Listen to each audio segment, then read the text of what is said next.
Hello friends, welcome back to the new video guys. In this video guys, I am going to show you guys how sound and vibration setting in your Samsung phone. In this video guys, we will talk about how to on vibrate mode in our Samsung phone. Friends, you want to on guys your vibrate mode in your Samsung phone device. So guys, how can you on guys in your phone setting guys? In this video guys, I am going to show you friends. So before starting video friends, I want to tell you guys if you need my channel, so guys, first of all go and subscribe my channel, click the bell icon and like my video. So friends, now let's start video friends. First of all guys, open your phone setting to on guys vibrate mode. Then guys you can see this type of settings. So guys you will have to click on guys sound and vibration. So guys we will tap here.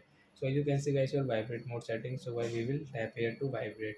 Then guys you can see guys this notification on your screen means vibrate mode is on. So your phone will be vibrate.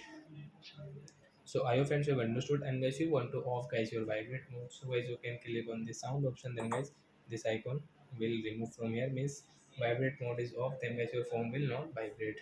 So like that guys you can on and off your vibrate mode in your Samsung phone. So that's it guys, thanks for watching.